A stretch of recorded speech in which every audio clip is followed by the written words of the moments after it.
Kaleshwaram project ఇది చాలా ప్రెస్టీషియస్‌గా కేసీఆర్ తీసుకున్న ప్రాజెక్ట్. కానీ రేవంత్ సర్కార్ కేసీఆర్ కాంగ్రెస్ ప్రభుత్వం అధికారంలోకి వచ్చిన తర్వాత అది దాంట్లో చాలా అవకతవకలు జరిగాయి అంటూ కూడా రకరకాలుగా కొన్ని ప్రూఫబుల్‌గా అంటే ఎదురుగా కనిపిస్తున్నాయి. ఎక్కడైతే ఆ బ్లాకులు పడడము, ఎక్కడైతే ప్రాజెక్ట్‌కి సంబంధించి విరుగులు కనిపించడం ఇలాంటివన్నీ జరుగుతున్నాయి. ఇందులో ఎంత మేరకు అవినీతి జరిగిందనుకోవచ్చు? ఒకటి కాదు, రెండు కాదు, అటు కాళేశ్వరం అయినా, ఫోన్ ట్యాపింగ్ అయినా ప్రతిదీ కూడా కాంగ్రెస్ ప్రభుత్వం ప్రతిదీ ఇవాళ బయటకు తీసుకొస్తుంది.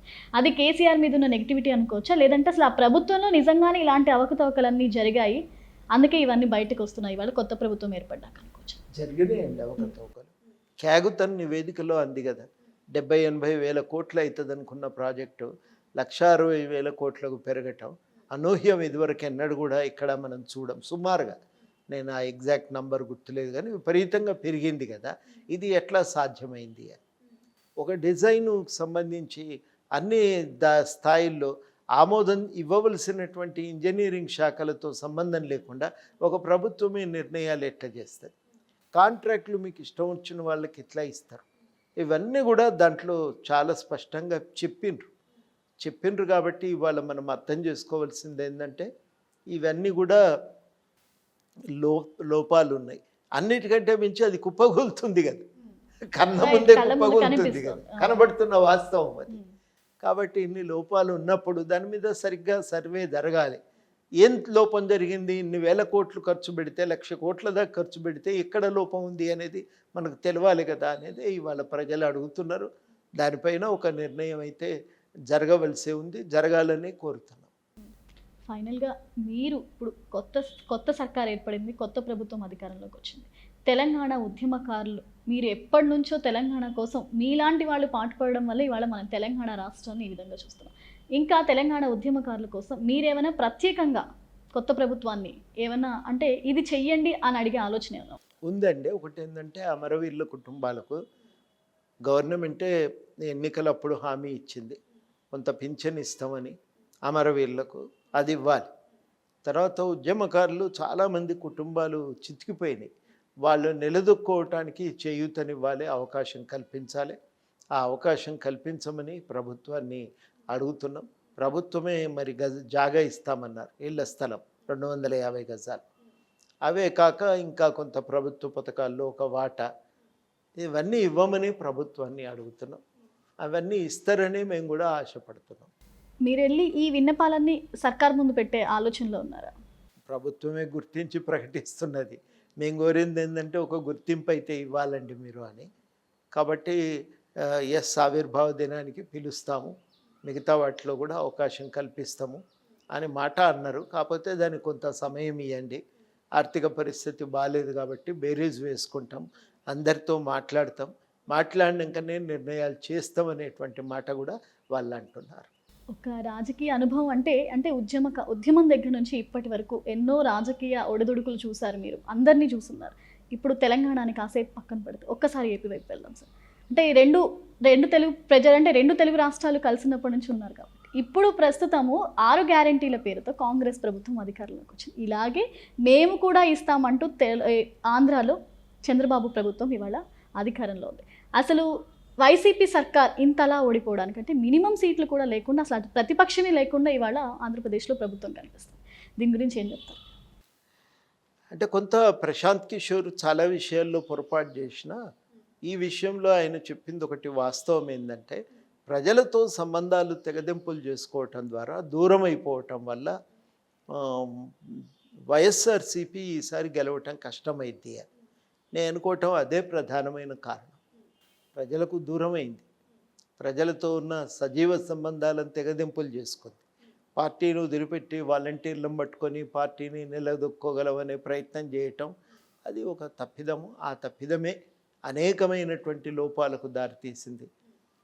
భూ చట్టం తెచ్చేటప్పుడు జాగ్రత్తలు పాటించకపోవటం, ఇట్లాంటివి కొన్ని జరిగినాయి. స్కీములు మాత్రమే ప్రజలను దగ్గర చేస్తాయి, పార్టీని ప్రజలకు దగ్గరికి తీసుకుపోతుంది అనుకోవటం పొరపాటండి. స్కీములు ఎంత ముఖ్యమో పరిపాలన అంతే ముఖ్యం.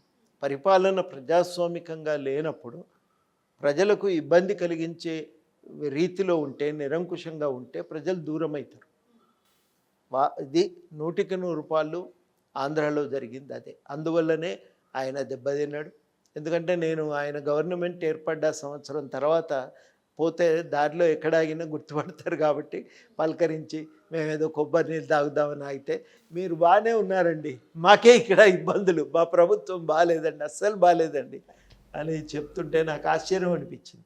ఇంత తొందరగా ఇట్లా బదనామైంది ఎందుకబ్బా అని నేను అడగకముందే చెప్పిన సమాధానమే. అప్పుడే నాకు అనిపించింది ఇంతగా బదనామైంటారు ఎందుకని. అట్లా దాని కారణంగానే బహుశా నేను అనుకోవటం ఇంత ఘోరంగా వ్యతిరేకత. ఓడిపోయిందని. మీరు చంద్రబాబు నాయుడు గారి పరిపాలనని ఉద్యమం దగ్గర నుంచి చూస్తున్నారు. అంటే ఎంతో రాజకీయ అనుభవం, అంటే ఈ నేపథ్యంలో మీరు ఆయన దగ్గరగా చూసిన పరిస్థితి. కానీ ఆంధ్రప్రదేశ్ ప్రజలు మాత్రం అభివృద్ధి చంద్రబాబు గారితోనే సాధ్యమన్నారు. కానీ అటు తెలంగాణలో కూడా అభివృద్ధి మేర ఆలోచించుకుంటే చంద్రబాబు అభివృద్ధి చేశారు అనుకోవాలి. ఇది ప్రజల అభిప్రాయం. మీరేమంటారు దీని గురించి? చంద్రబాబు గారు కూడా ఏంటంటే ఎంతసేపటికి ఆ సరళీకరణ విధానాల మూసలో నుంచి బయటపడాలి. భారతదేశానికి సరళీకరణ అనేది పనికిరాదు. మన దగ్గర ప్రభుత్వ అధికారము, రాజ్యాంగ నిర్మాతలను మనం చాలా ఆదర్శంగా తీసుకోవాలి. ఎంత దార్శనికతను ప్రదర్శించారో ఆనాటి స్వాతంత్రోద్యమ అనుభవాలను దృష్టిలో పెట్టుకొని అంతిమంగా ప్రభుత్వాధికారం అనేది అసమానతలను నిర్మూలించే లక్ష్యంతో పనిచేయాలి, అందరికీ అవకాశాలను విస్తరించేటువంటి ప్రయత్నం చేయాలి అని వాళ్ళు ఆ రోజు నిర్ణయించుకున్నారు. సరళీకరణ ప్రభావానికి లోనయ్యి మనం ఎంతసేపటికి రోడ్లు వెడల్పైతే, బిల్డింగులు పెద్దగా అయితే, పెట్టుబడులు వస్తే బాగుంటుందని మనం అనుకుంటున్నాం. ఆ రాజ్యాంగ నిర్మాతలు పెంపొందించిన లక్ష్యాలను మనం మర్చిపోతే ఈ దేశంలో ఏ ప్రభుత్వం నిలబడలేదు. చంద్రబాబు గారి మీద ఎంత అభివృద్ధి చేసిందని ప్రపంచం ఎంత మెచ్చుకున్నా వ్యవసాయం నాశనమైందనే కోపంతో 2004లో చిత్తుగా ఓడగొట్టాడు. అది ఇవాళకి చంద్రబాబు నాయుడు గారు అర్థం చేసుకోవాలి. ఆయన తెలివికల్లోడే, ఇవన్నీ తెలుసుకునేటువంటి ఒక గ్రహణ శక్తి ఉంది, అనుభవము ఉంది. తర్వాత ఆయన దగ్గర ఉన్న ఒక సుగుణం ఏంటంటే వ్యవస్థలు దెబ్బతినొద్దు అనే జాగ్రత్తలు పాటిస్తాడు.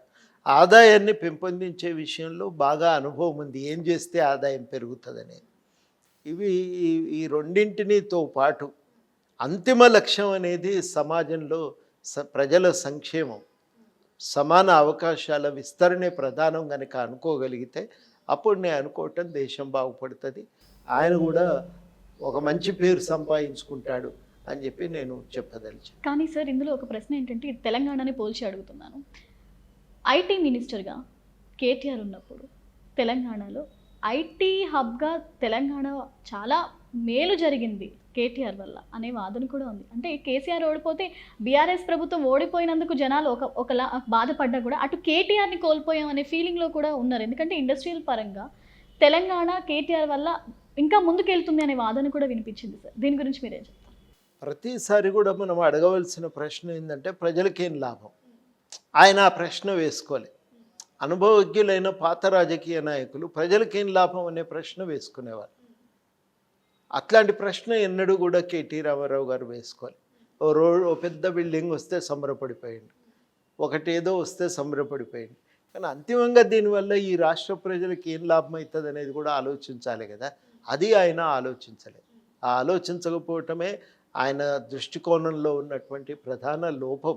ఇక్కడి ప్రజలకు ఎంతమందికి ఉద్యోగాలు వచ్చినాయి, ఇక్కడ ఎంతమందికి ఈ తెలంగాణ రాష్ట్రం ఎంత మేరకు దానివల్ల ప్రయోజనం పొందగలిగింది, ఈ ప్రశ్నలు వేస్తే లేదు, పెద్దగా జరిగిన ప్రయోజనం కూడా లేదు.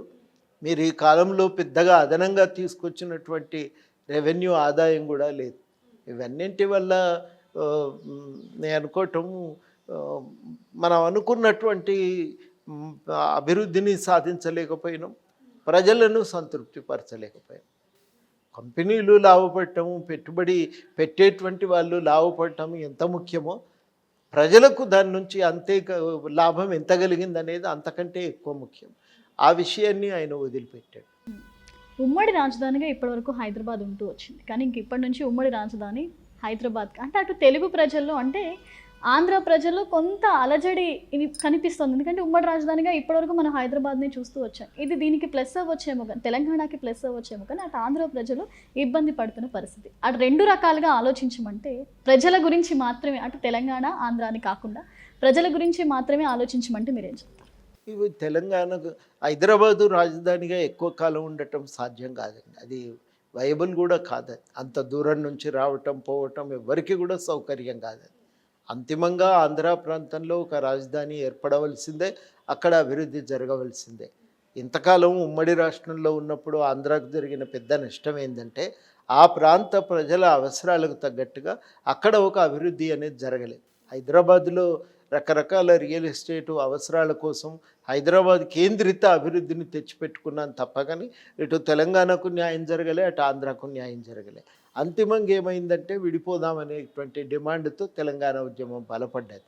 ఇప్పటికైనా జరగవలసింది ఏంటంటే ఆ ఉద్యమం బలపడ్డటువంటి నేపథ్యంలోనే ఆంధ్ర ప్రాంత అభివృద్ధి కోసం ఒక వ్యూహాన్ని ఖరారు చేసుకొని ఆంధ్ర ప్రాంత నాయకులు అందరూ ఐక్యమై తమకు కావలసిన మద్దతును కేంద్రం నుంచి అడిగి తీసుకొని విభజనకు ఒప్పుకొని ఉంటే చాలా లాభం జరిగేది. ఇరు ప్రాంతాల ప్రజల మధ్యన సఖ్యత పెరిగేది, చాలా లాభం జరిగేది. ఆ ప్రయత్నం చేయకపోవటం ఒక పెద్ద తప్పు. ఇప్పటికైనా ఏంటంటే అక్కడ ఒక రాజధాని కావాలి, ఆ ప్రాంత అభివృద్ధి కోసం ఒక వ్యూహం తయారు చేయాలి. ఇప్పటికీ కూడా ఒక ఏకతా భావం అనేది అక్కడ ఇంకా బలంగా కనబడటం లేదు. దాన్ని సాధించి అక్కడ అభివృద్ధి కోసం పూనుకోవటమే ఇవాళ చాలా కీలకం అని చెప్పి నేను అనుకుంటాను. Right, thank you so much sir, ధన్యవాదాలు మీకు. చక్కటి అంటే తెలంగాణలో ఇప్పుడు ఏంటి పరిస్థితి, కాంగ్రెస్ సర్కారా లేకపోతే గత బీఆర్ఎస్ ప్రభుత్వం మీద ఉన్న విమర్శలు అంటే రెండింటినీ బేరీస్ వేసుకుంటూ చాలా చక్కని సమాధానం తెలియజేశారు. ధన్యవాదాలు మీకు. రైట్, చూసాం కదా, ఏదైనా తెలంగాణ ఏ ప్రభుత్వం అధికారంలో ఉన్నా సరే కావాల్సింది ప్రజల బాగుపడడం. ఏదైనా ఫైనల్గా తెలంగాణ ఎప్పుడు ముందస్తులోనే ఉండాలి, తెలంగాణ ఎప్పుడు అభివృద్ధి దిశలోనే నడవాలంటూ కూడా కోదండరామ్ గారి వాళ్ళు మనకి చక్కటి సమాధానాలు తెలియజేస్తారు. ఇది ఇవాళ ప్రత్యేక కార్యక్రమం. చూస్తూనే ఉండండి అవర్ ఛానల్.